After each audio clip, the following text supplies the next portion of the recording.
El principio de la sabiduría es el temor de Jehová. Los insensatos desprecian la sabiduría y la enseñanza. Diferencial.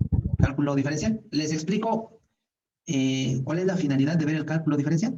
Miren, en el bachillerato, la base de las matemáticas es la asignatura llamada álgebra. En álgebra se ve todo lo que se va a necesitar durante el tiempo que dure el bachillerato. Un alumno que sepa álgebra tiene pocos problemas en las demás asignaturas en el bachillerato. ¿Sí? ¿Por qué? Porque álgebra sirve para lo que se ve en segundo semestre, para lo que se ve en tercero, en cuarto, en quinto y en sexto. Bueno, lo que vamos a empezar a ver hoy nos va a servir para el siguiente nivel educativo. ¿Cuál es el siguiente nivel educativo? La licenciatura o la carrera, como se le conoce. Entonces, si son ustedes de los que piensan estudiar alguna carrera directamente relacionada con las matemáticas, pues lo que vamos a ver a partir de ahora va a ser el fundamento para lo que viene después. ¿Vale? Son dos asignaturas. La de cuarto semestre se llama cálculo diferencial. La de quinto semestre se llama cálculo integral. ¿Sí? Estas dos asignaturas son la base para las matemáticas que se ven en la carrera. ¿Sí? Así es que si yo soy un alumno que me intereso por estudiar, por ejemplo, ingeniería civil, cuando yo ingrese a la universidad, como se dice coloquialmente, el pan de cada día va a ser el cálculo diferencial y el cálculo integral. ¿Sí? Bueno, y para aquellos que no piensen estudiar nada que tenga que ver con matemáticas, de todas maneras les va a servir. ¿Vale? Les voy a decir por qué. Miren, podría decirse que, por ejemplo, un doctor no tenga nada que ver con matemáticas y probablemente durante la carrera no la vean, ¿no? Porque dicen, bueno, pues yo quiero estudiar medicina y cuando termine mi carrera de medicina voy a poner mi consultorio en mi pueblo. Está bien, ahí no vas a usar las matemáticas de manera directa, ¿verdad? Pero ¿qué tal si eres una persona que tiene una mayor perspectiva? Y dice, no, sí voy a estudiar medicina, pero yo voy a hacer una especialidad y me voy a dedicar a la investigación. Bueno, si ya vas a estar en ese nivel, realmente vas a utilizar las matemáticas. ¿Bien? Ahorita, ¿qué es lo que estamos pasando con este problema de salud? ¿Qué es lo que estamos viendo? Lo que está ahorita premiando es la cuestión de las vacunas. ¿Ustedes creen que un doctor, sin demeritar el desempeño que tienen, un doctor de consultorio, son de los que contribuyen a la creación de las vacunas? No. Los que hacen las vacunas son los doctores que están en otro nivel, ¿verdad? Los que estudiaron más allá de lo que implica la carrera de medicina, nada más es forma básica. Y ténganlo por seguro que aquellos que están involucrados en la creación de las vacunas para esta enfermedad, pues saben matemáticas, y saben cálculo diferencial y saben cálculo integral, porque si no, no podrían hacer nada de eso. Entonces, si dicen, no, pues yo creo que no voy no me va a servir la matemática, sí me sirve, aunque no de manera directa. ¿Sí? Ahora, fíjense, los doctores de consultorio, ellos de repente recetan medicina, ¿no? Y luego te pesan para que sepan la dosis que te van a proporcionar. Entonces, ¿se está utilizando ahí la matemática o no? Pues sí, se está utilizando, ¿verdad? No de una manera tan amplia como lo haría uno que está en investigación, ¿verdad? No, pero sí la usa. En matemáticas tenemos el área que se llama cálculo, ¿sale? Y eso se divide en el cálculo diferencial y en el cálculo integral. Entonces, la atención es importante. Entonces, tenemos el cálculo diferencial, el cálculo integral. En cuarto semestre vemos el diferencial. Si Dios lo permite, en el quinto semestre vamos a ver el cálculo integral. ¿De acuerdo? Bueno, miren, en el cálculo diferencial hay una herramienta principal que se llama derivada. Aquí la voy a poner entre paréntesis. Derivada. Entonces, estamos aquí para aprender a usar esa herramienta, la derivada. En el cálculo integral vamos a aprender a usar otra herramienta que se llama integral. Así se llama. Entonces, ¿qué debe de saber un alumno que haya cursado el cálculo diferencial? Manejar la derivada. ¿Sale? ¿Qué debe de saber un alumno que haya cursado cálculo integral? Manejar la integral. ¿Sí? ¿Qué es la derivada? Bueno, bien, más adelantito vamos a empezar a ver algo que se llama funciones. Funciones. No es muy difícil entender lo que es una función. Una función se expresa así. Una f y entre paréntesis la x, se lee f de x, y luego viene una expresión matemática de distintos tipos. Las más comunes son las algebraicas, que tienen esta forma. 2x cúbica menos 3x cuadrada más x más 2, por ejemplo. Esa es una función. Entonces, a esta función, a esta expresión, nosotros la podemos derivar o la podemos integrar. ¿De acuerdo? Entonces, yo la voy a derivar, ¿eh? ¿Cómo la derivo? A la f le pongo un apóstrofo. Entonces, ahí estoy diciendo que voy a obtener la derivada de la función. ¿Vale? Entonces, la derivada de la función es otra expresión matemática. Más adelante nos vamos a aprender las reglas, ¿sale? Para derivar. Pero mientras les diría yo que la derivada de esta expresión es la siguiente. Es 6x cuadrada menos 6x más 1. ¿Sale? Esa es la derivada. Entonces, eso es lo que tenemos que aprender en este semestre.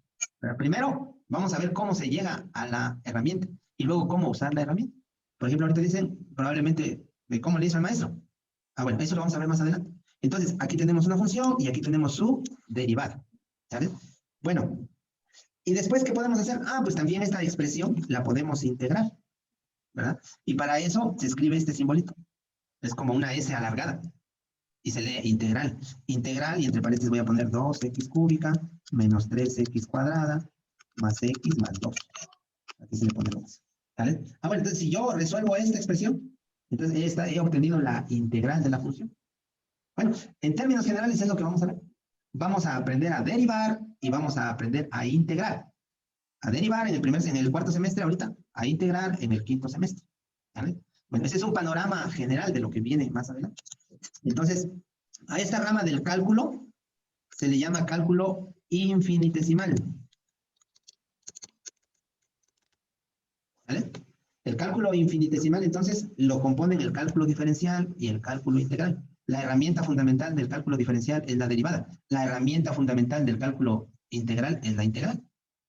¿Vale? Bueno, ese es el panorama. ¿Hasta ahí alguna duda, jóvenes? Bueno, el cálculo diferencial, jóvenes, se desarrolla dentro del ámbito de los números reales. ¿Sí? Bueno, ¿qué quiere decir eso? ¿Qué quiere decir que el cálculo se desarrolla dentro del ámbito de los números reales? Ah, miren, para eso vamos a hacer un recordatorio de cómo están clasificados los números. ¿Sí? Bueno, entonces, miren, voy a hacer aquí un esquema. Bueno, les decía, ¿verdad? Que vamos a trabajar en el ámbito de los números reales. Pero voy a hacer aquí un rectángulo. ¿Sale? Aquí están todos los números de las matemáticas. Por eso le pongo ahí números. Bueno, aquí voy a poner dos círculos. Ajá. Y a este círculo grande le voy a poner una R mayúscula, así, en esta forma. Y a este le voy a poner una I mayúscula, de esta forma. Donde la R se refiere a los números reales. Le voy a poner aquí reales. Y aquí la I se refiere a los números imaginarios. ¿Vale? Son dos categorías de números que hay, los números reales y los números imaginarios. Bueno, para entender a los reales, yo creo que primero hay que hablar un poquito sobre los imaginarios. A ver, ¿alguno de ustedes que me pueda decir cómo están estructurados los números imaginarios? O que me diga un ejemplo de un número imaginario. La raíz de menos 1 es un número imaginario. ¿Cuál? La raíz de menos 1. Exactamente, la raíz de menos 1 es un número imaginario, ¿verdad? Entonces, Profe, en sí yo creo que la raíz de números negativos, ¿no? así es, ajá. Entonces, a eso se le llama la unidad imaginaria, a la raíz de menos 1. Pero como dice su compañero, todos los que sean negativos y estén dentro de una raíz par, ¿no? Entonces podemos decir o escribir algo como esto, ¿verdad? Es la raíz, y le voy a poner aquí n de x. Y ahora voy a hacer las indicaciones, donde n es par. Y donde x es mayor que, perdón, lo voy a poner menor que 0. ¿Vale? Al decir que x es menor que 0, estoy diciendo que es negativa. ¿Sí? Entonces, donde n es par. Bueno, ¿qué significa que n sea par? Significa ahí que estamos hablando de las raíces cuadradas, de las raíces cuartas, de las raíces sextas. ¿De acuerdo? Entonces, miren, yo puedo considerar dentro del conjunto de números imaginarios a la raíz sexta de cualquier número negativo. Algo así. ¿Vale? Ese es un número imaginario, o pertenece al conjunto de los números imaginarios. ¿Por qué? Porque el índice de la raíz, que es este que está acá, el 6, es par. Y porque el número que está dentro del radical es menor que 0, es negativo. ¿Vale? Entonces, esa es la característica que tienen los números imaginarios. ¿Sí? Bueno, y los números reales son los que no son imaginarios. Así de simple. ¿De acuerdo? Entonces, dentro del cálculo diferencial y el cálculo integral, no se podría resolver una derivada o una integral con números imaginarios. ¿Sí? Hace rato yo les escribí una expresión. Les puse, miren, f de x es igual a 3x cuadrada más o menos, pues, ¿no? Menos 2x cúbica más x más 1. ¿Vale? Esa es una expresión algebraica. Y aquí todos los números que forman parte de la expresión son reales. No hay ahí ningún número imaginario. Pero ¿qué tal si en vez de más 1 le pusiera más la raíz de menos 1. Vean cómo en la expresión apareció un número imaginario. Entonces, digamos que esta expresión ya no se puede resolver con el cálculo diferencial ni el cálculo integral. Entonces, el cálculo diferencial y el cálculo integral únicamente utilizan números reales. ¿Vale? Bueno, ahora, ¿cómo se clasifican los números reales? ¿Alguien me puede decir cuáles son las categorías? Tiene clasificaciones, ¿no, profe? Como, por ejemplo, pares, impares, Ajá. números negativos, positivos. Bueno, está bien, gracias por tu participación, pero en realidad esos números no forman parte de la clasificación. Más bien, miren, y se lo van a ir aprendiendo, las dos grandes clasificaciones son las siguientes, por eso voy a poner aquí dentro de este otros dos círculos. ¿Sí? Uno que son los números racionales, a los que les ponemos una letra Q mayúscula, y otros que son los números irracionales, a los que se les pone la letra Q y un apóstrofo. ¿Sales? ¿Cuáles son los números racionales? ¿Cuáles son los números irracionales? Les decía yo, la forma A sobre B, luego que tanto A como B pertenezcan a los números enteros, ¿sí? Que se representan con la letra Z, y que el número B sea distinto de 0. ¿Sale? Bueno, entonces miren, si yo les escribo un número, vamos a suponer, la raíz cuadrada de 5 sobre 2. Para saber qué tipo de número es, si es racional o es irracional, hay que revisar las tres condiciones, ¿no? Primero, ¿tiene la forma A sobre B? Sí. Sí, entonces la primera la pasa. ¿Por qué tiene la forma A sobre B? Porque tiene un número arriba y un número abajo. Bueno, la siguiente, o vamos a revisar la tercera. B, que representa el número de abajo, ¿es distinto de 0? Pues la respuesta a esa pregunta es sí. Sí, profe. Porque el 2 no es 0. Bueno, digamos que cumple hasta este momento con las dos que llevamos, pero ahora vamos a revisar la tercera. La tercera dice, A, que es el número de arriba, ¿es entero? Pues la respuesta es no, ¿verdad? Porque este número no es entero. La raíz de 5 no me da un número entero. ¿De acuerdo? Entonces, al no ser el número de arriba un entero, aunque el número de abajo sea entero, ya lo saca del grupo de los números racionales. ¿Sí? Entonces, se lee raíz de 5 sobre 2.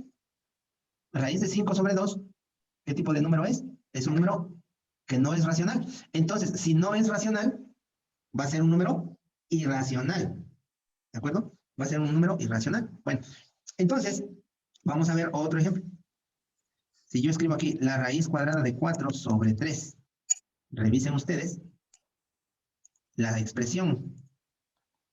Revisen ustedes la expresión y díganme, ¿es un número racional o no es racional?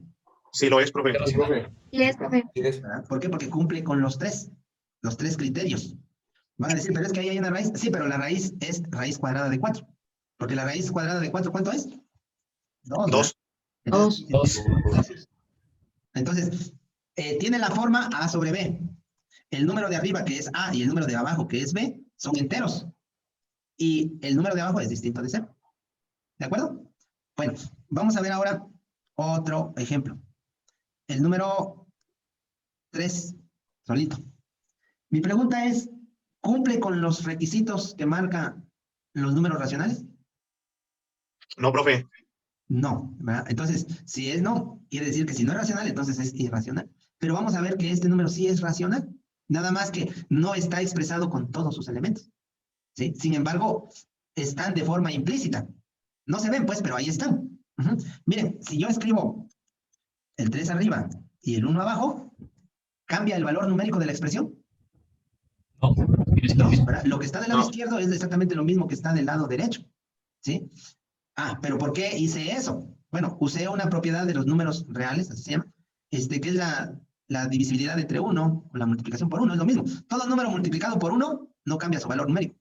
Todo número dividido entre 1 tampoco cambia su valor numérico. Entonces yo puedo escribir el número así. ¿Y qué estoy haciendo con esto? Estoy dándole la forma A sobre B. ¿Sale? Y luego, el número de arriba y el número de abajo pertenecen a los números enteros, es decir, ¿son enteros? ¿Qué dicen? Sí, Sí, profe. eso no tenemos. Son enteros, ¿no?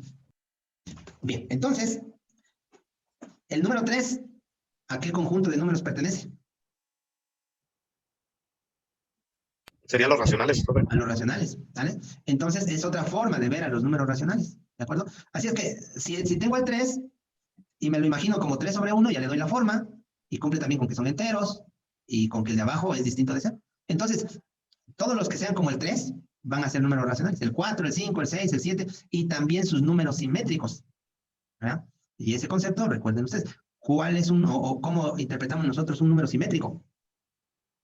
Pues si tomamos en cuenta el concepto de simetría, de acuerdo a la recta, es el número que se encuentra a la misma distancia del 0. ¿Verdad? Entonces yo me voy ahora a la recta numérica. Aquí está, aquí pongo el 0 y de este lado pongo el 3. Entonces su simétrico va a estar a la misma distancia del 0, pero del otro lado. ¿De qué número estaríamos hablando? 3. Menos 3. Del menos 3. ¿Vale? Entonces, esos números forman parte de los números racionales. Se llaman números enteros. ¿De acuerdo? Bueno, entonces, ya tenemos ahí los requisitos o para que un número sea considerado racional. Y cuando un número no es racional ni imaginario, pues es número irracional. Entonces podríamos decir que los números irracionales son los que no son racionales. No, profe. No, profe. Vale. De cualquier manera, en el instante que tengan una duda, por favor, externenla, ¿sí? Lo que yo les pueda contestar, se los contesto de manera inmediata. Lo que no les pueda contestar, lo investigamos y luego lo aclaramos en el momento oportuno. ¿Sale? Bien. Un ejemplo de número irracional, profe. Así, ahorita ya les doy el ejemplo. Nada más déjenme, bueno, está bien, de una vez. Un ejemplo de número irracional. Esos números son muy especiales, ¿verdad? Son aquellos que no son racionales. Un ejemplo típico. A ver, ustedes van a identificar perfectamente este número. Es un símbolo que representa un número. ¿Cómo le llamamos? ¿Cómo lo leemos?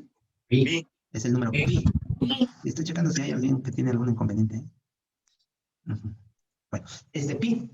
Ese número normalmente nosotros lo conocemos como 3.1416. Profe. Sí. Bueno, 3.1416, así lo conocemos. Bueno, pensemos nada más en la parte decimal. A ver, el punto 1416, si lo tuviéramos así, 0.1416. ¿Cómo leemos esa cantidad en el ámbito de los decimales? 1416, ¿qué? Tal vez no me Décimos.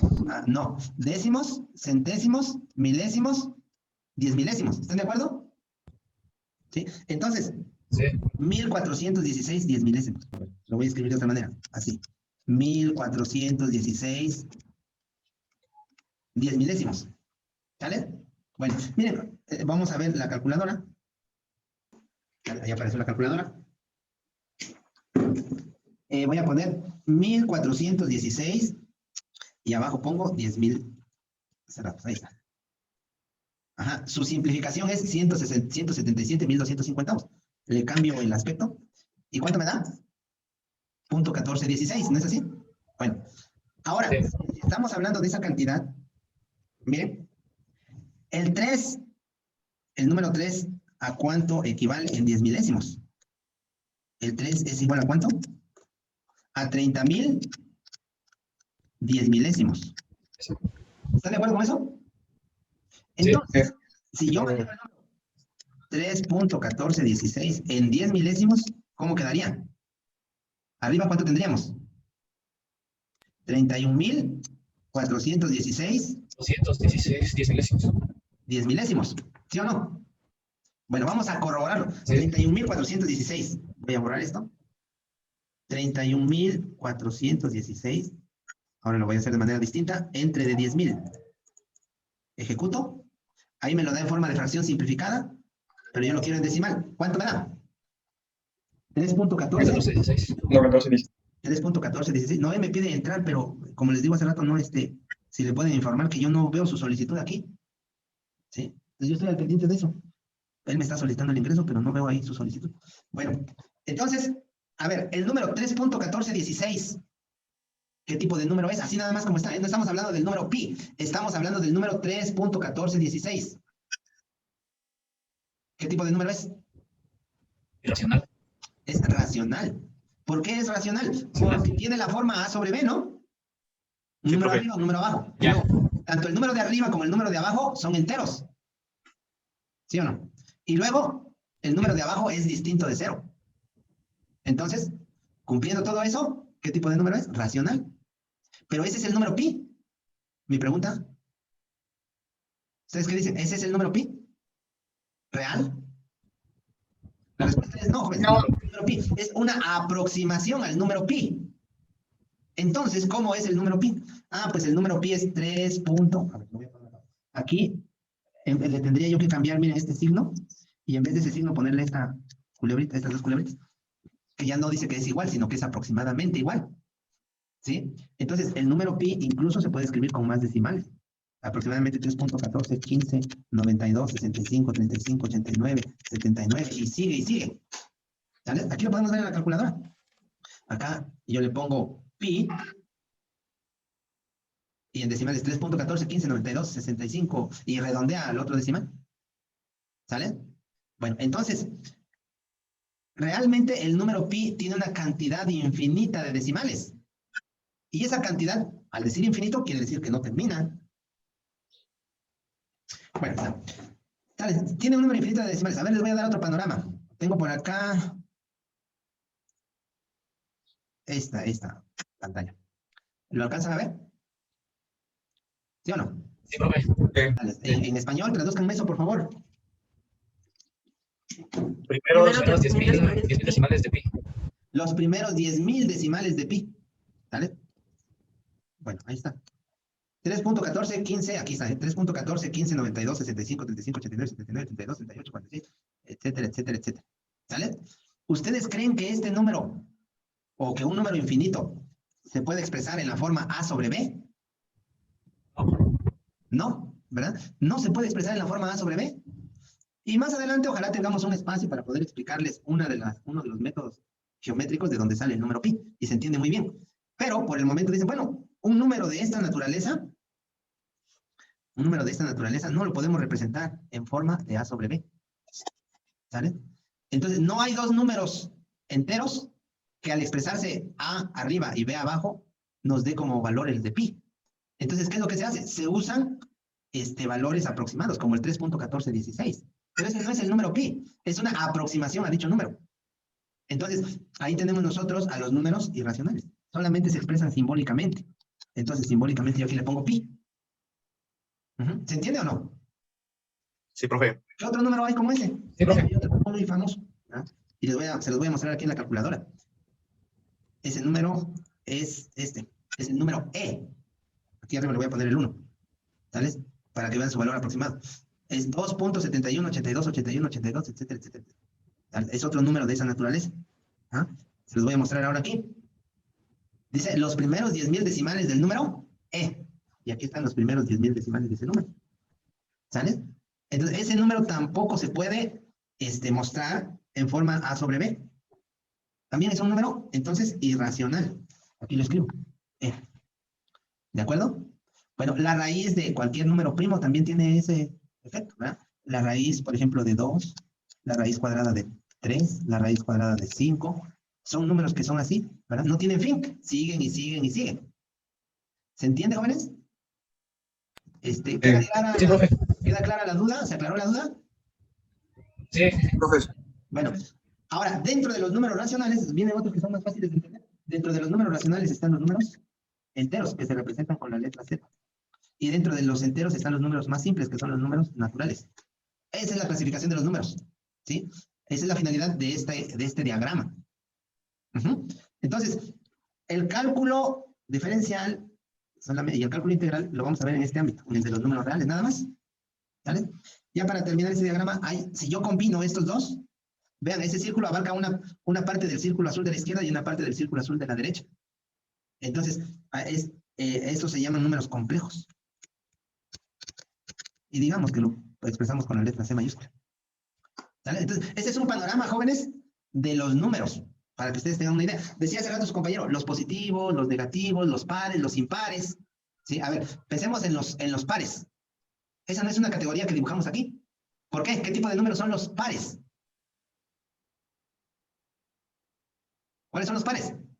Los racionales. Ajá, ¿cuáles son los pares, dijimos? El primer número par, ¿cuál es?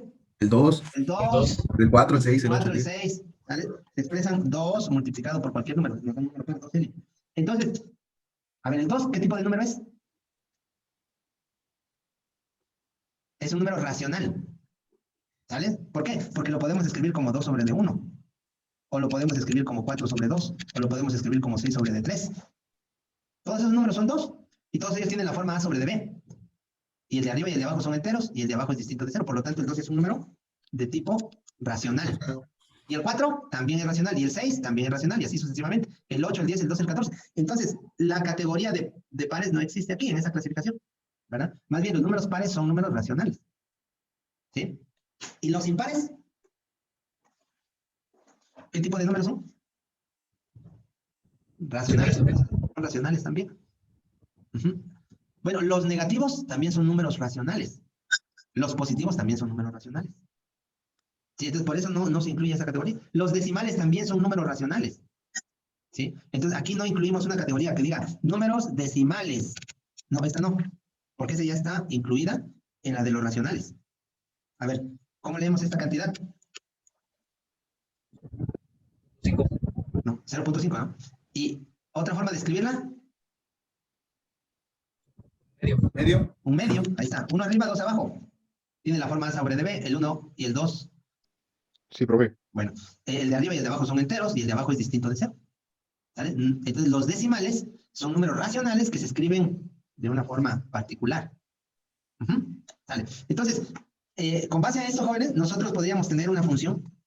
Acuérdense que les dije que la función se escribe así, f de x, es igual a, puedo ponerle pi por x al cuadrado, más raíz de 2, x, más 0.5.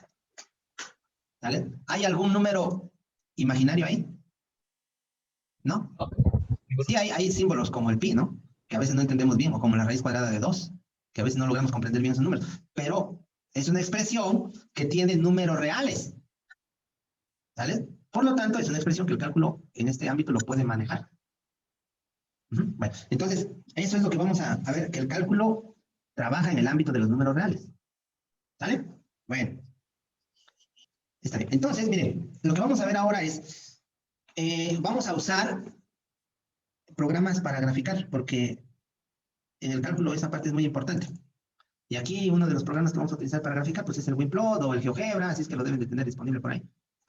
Miren, aquí yo puedo escribir una función. Hace rato les dije, 2x cúbica menos 3x cuadrada más x más 1, por ejemplo, ¿no? Ahí está. Esa es una expresión. Aquí ejecuto y esa expresión analítica, así se le llama esto, forma analítica de la función, aparece en un plano cartesiano en forma de puntos continuos y nos dan como resultado una curva. Entonces aquí es 2x cúbica menos 3x cuadrada más x más 1. Aquí en el plano es una curva. Es lo mismo. ¿Sale? Por lo tanto, miren, para que podamos entender cómo es que se relaciona una cosa con la otra, necesitamos entender cómo es que se relacionan los números con las rectas. ¿Sí? Y a eso se le llama correspondencia biunívoca, en donde tenemos dos conjuntos, números y puntos. ¿Sale? Puntos de una recta. Déjenme hacerlo de esa manera.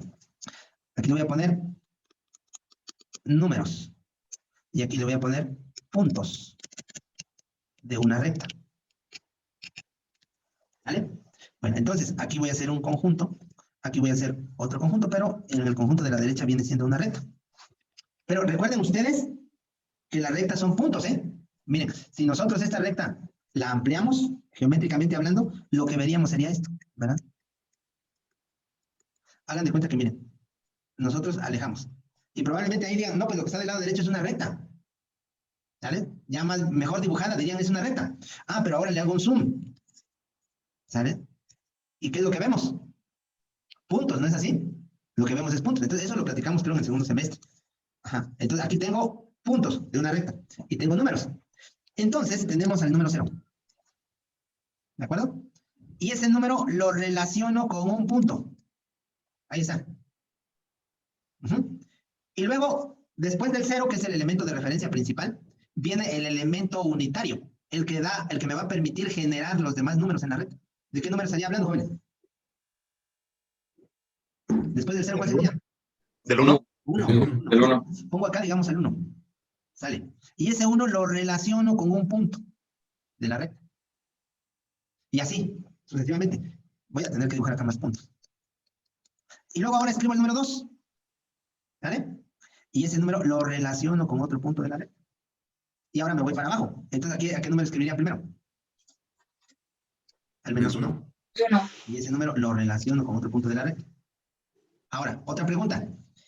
¿Entre el 0 y el 1? ¿O entre el 0 y el 2, mejor dicho? Entre el 0 y el 2, ¿cuántos números hay? Infinitos. Hay infinitos números, ¿de acuerdo? Entonces, aquí, por ejemplo, tendríamos al 0.1. Vamos a poner así, 0, punto 1, que es una décima. Entonces, ese número también lo relacionamos con otro punto de la recta. Entonces, tenemos una relación entre números y los puntos que hay en una recta. Eso es a lo que se le llama correspondencia biunívoca. Bi, porque son dos, ¿no? Dos conjuntos. Unívoca, porque se refiere a que la relación es única. ¿Qué significa eso? A ver, les pregunto. ¿El número 2 podría tener dos lugares distintos en la recta? ¿Que el número 2 esté ubicado en dos lugares distintos en la recta? No. La respuesta es no. Y no confundan el 2 con el menos 2. ¿De acuerdo? Yo estoy hablando nada más del 2, solito. ¿Sí? La pregunta que le hice, por si no le entendieron, por si no le expliqué, es esta, miren. Acá tengo la recta horizontal, que es a la que más estamos acostumbrados. Aquí está el 0, aquí está el 1, aquí está el 2, aquí está el 3, aquí está el 4. ¿Podría ser que aquí volviera a aparecer el 2? No. La respuesta es no. Entonces, por eso es unívoca, porque la relación es única, ¿sí? De un conjunto a otro. ¿Sale? Entonces, miren, ¿por qué es importante entender la relación entre números y puntos? Para que podamos entender las gráficas. ¿Sale? Ahora, nosotros hablamos de acá de una recta vertical. La hicimos por la cuestión del esquema. La hicimos vertical, pero tenemos también la recta horizontal. ¿Sale? Y si yo tengo una recta horizontal y una recta vertical, ¿qué se forma? Se forma lo que conocemos como un plano cartesiano. ¿De acuerdo? Y a la hora de formar el plano cartesiano ya podemos establecer una relación entre puntos y números. ¿Sale? Por eso, miren, acá, a ver, si geométricamente pudiéramos ampliar la gráfica, ¿qué veríamos? Dos.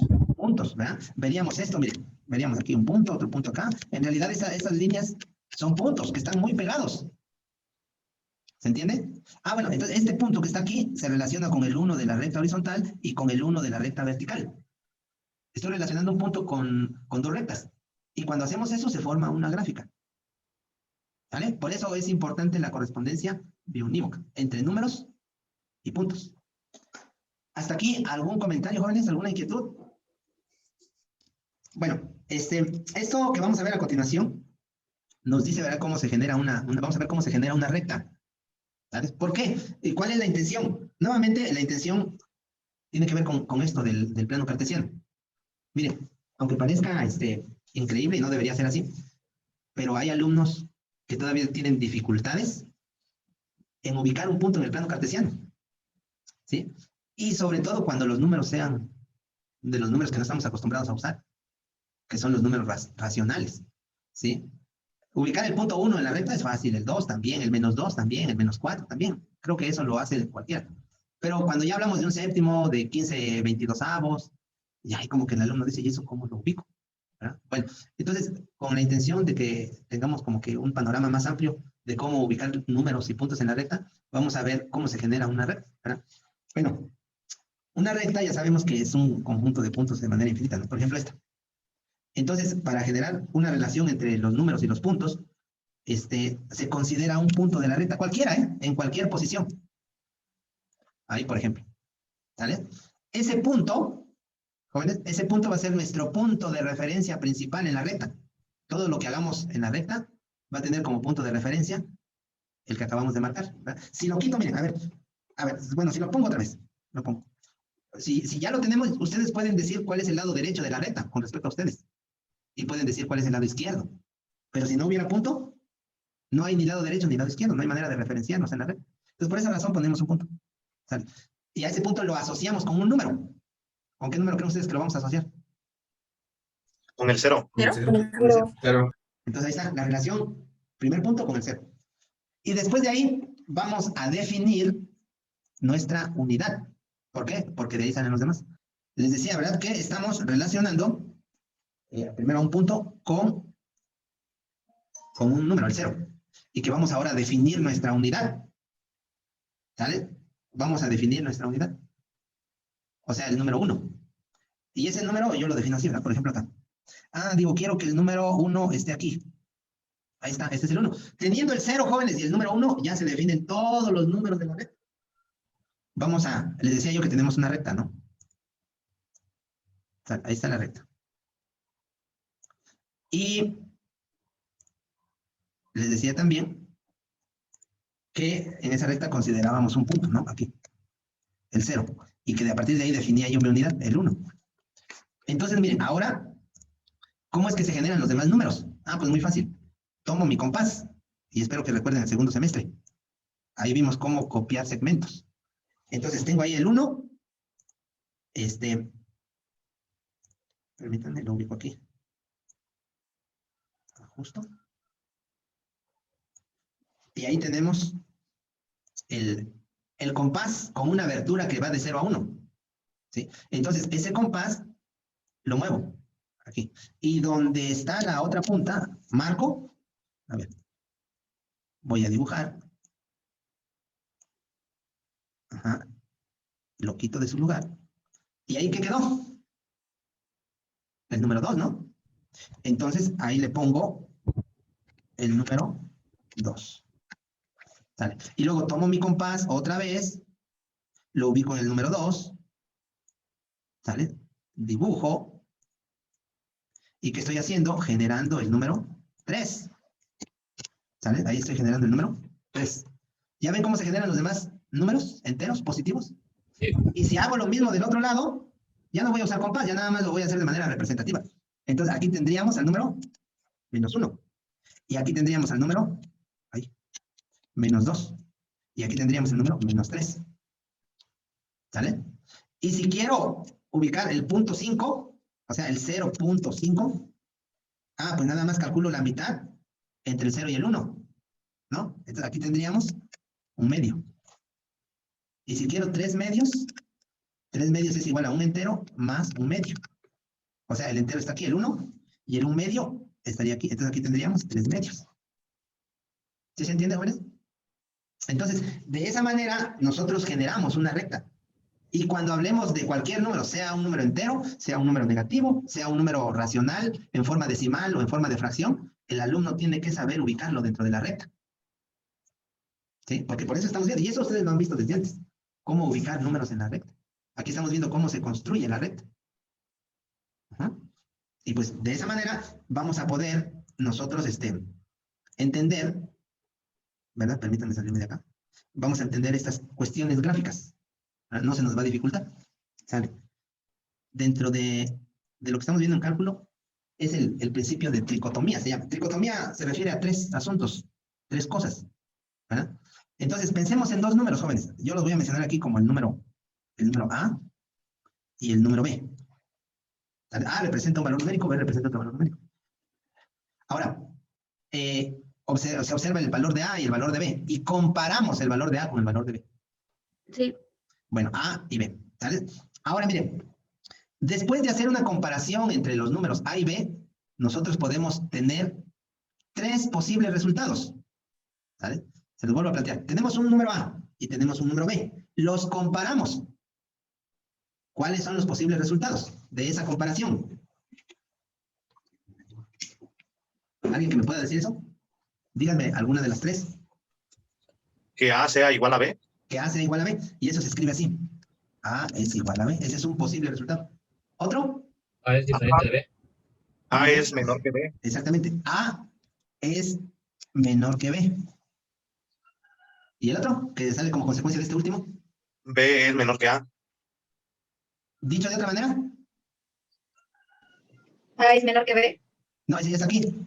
A es mayor que B. A es mayor que B. ¿Vale? Entonces, a la hora de comparar 2 cantidades, los posibles resultados son que el primero sea mayor que el segundo, que el primero sea menor que el segundo, o que sean iguales. A eso se le llama principio de tricotomía. ¿Sale? Principio de tricotomía. 3 posibles resultados. ¿Sí? Y esto, jóvenes, pues es importante porque vamos a empezar a hablar de un tema que se llaman desigualdades e inecuaciones. Vamos a empezar a hablar de las desigualdades e inecuaciones. Ajá. Y ahí es muy útil esto, ¿verdad? Entonces, a la hora de tener 2 números, hay 3 posibles resultados. Que uno sea mayor o menor, o que sean iguales, ¿verdad? En la primaria nos lo ponían así. Aquí tenemos un número, 2, y aquí tenemos un número 5. Y nos ponían aquí un cuadrito para que pusiéramos el símbolo que corresponde, ¿verdad? Y ahí decíamos, bueno, ¿cómo es el 2 con respecto al 5? Pues el 2 es menor. Entonces le poníamos este símbolo. ¿Sale? 2 es menor que 5. Ahora, ¿otra forma de leer esto, jóvenes? O mejor dicho, ¿otra forma de escribir esto?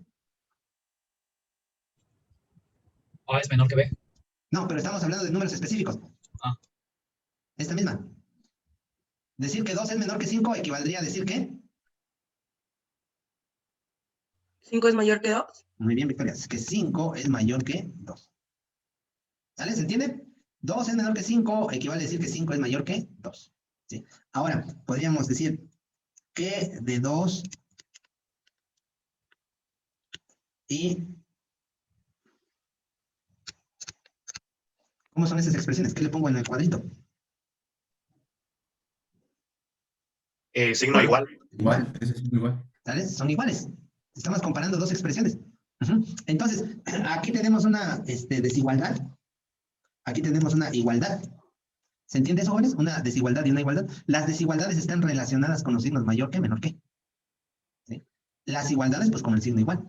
Y el signo igual indica que, numéricamente hablando, las dos expresiones que están a la izquierda y a la derecha son equivalentes, son iguales. ¿Verdad? Y cuando hablamos de los signos menor que y mayor que, quiere decir que hay una desigualdad entre los números. Vamos a ver ahora la cuestión de los conjuntos, ¿sales? En realidad la teoría de conjuntos es un tema bastante amplio, pero vamos a ver aquí solamente una porción muy pequeña de lo que es la teoría de conjuntos. ¿Sí? Dice, un conjunto es una agrupación de objetos denominados elementos del conjunto. Hace unos momentos yo les hablaba de dos conjuntos, ¿verdad? Les decía yo, miren, tenemos aquí un conjunto, números, y otro conjunto, puntos. ¿Vale? Entonces, el 1 es un elemento del conjunto números. El 2 es otro elemento del conjunto números. ¿Vale? Entonces, ¿por qué hablamos de esta situación de conjuntos? ¿Por qué es importante? Porque miren, aquí tenemos conjuntos. Decimos el conjunto de números reales.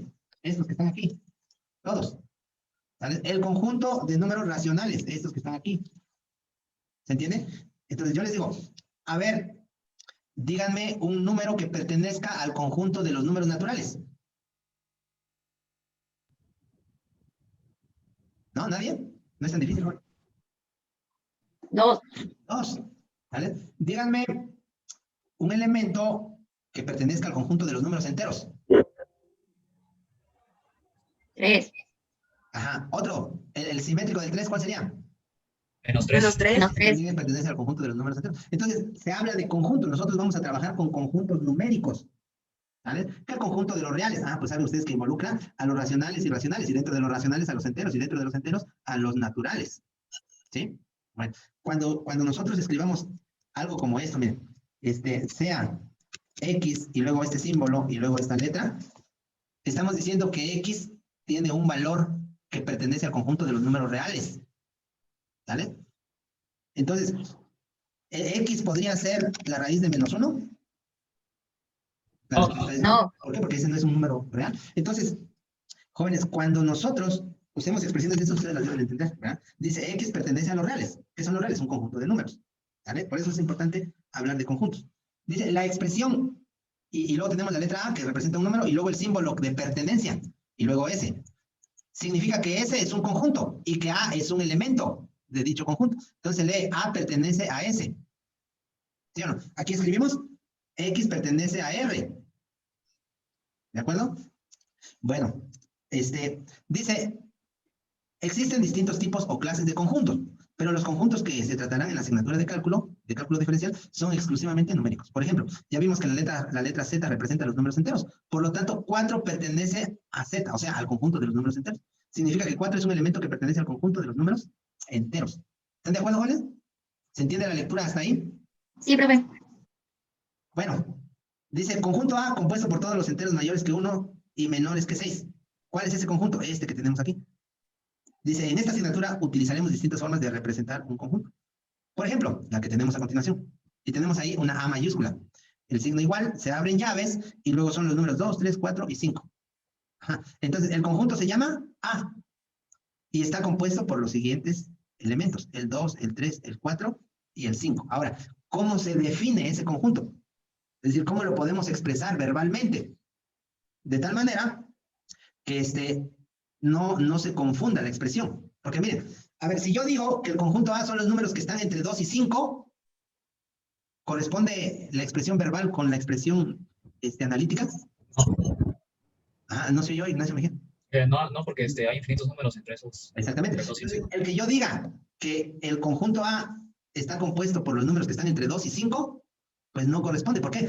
Porque el número 2.5, o 5 medios, como lo quieran entender, es mejor de entender como 5 medios, el número 5 medios estaría en ese conjunto que yo estoy expresando verbalmente, pero no está indicado ahí.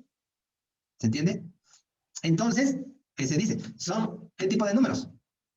Son números enteros, ¿no? Naturales. Perdón, números naturales, ¿no? ¿Y qué números naturales? Porque hay infinitos números naturales también. Para delimitar eso decimos mayores o iguales que 2 y menores o iguales que 5. ¿Sí? Si yo digo, son números naturales mayores que 2 y menores que 5, ¿está o corresponde esa expresión verbal con la expresión analítica? Sí. No, porque estoy diciendo mayores que 2 y menores que 5. Al decir mayores que 2, ya no estoy considerando al 2. ¿Se entiende? Y al decir menores que 5, ya no estoy considerando al 5. Y esos números sí están ahí. ¿Sí se entiende el planteamiento, jóvenes? Sí. Bueno, entonces, ¿cómo se debe de decir? Dice, conjunto A, compuesto por todos los enteros mayores que 1 y menores que 6. Esa es otra manera de decirlo también.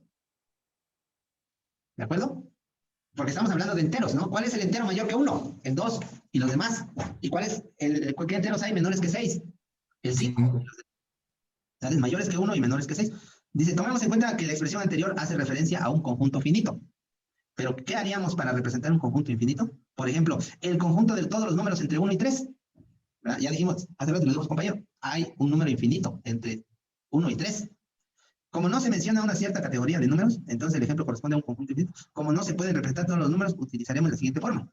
¿Vale? Bueno, ya es hora del receso. Les mando esto más tardecita, jóvenes, para que lo tengan y lo estudien. Tienen que empezar sus apuntes con esta clase, ¿verdad? Ya les mandé un poco para que puedan ir avanzando, ahorita les mando los demás, ¿de acuerdo? Entonces, no hay tarea para mañana más que el pasar los apuntes en su libreta para que repasen los temas. Y si Dios lo permite, nos estaremos viendo mañana a la hora ya indicada. ¿De acuerdo? Sí, profe. Bueno, Sí, profe. Sí, profe. hasta luego. Hasta luego. Hasta luego. Adiós, profe. Sí, nos vemos.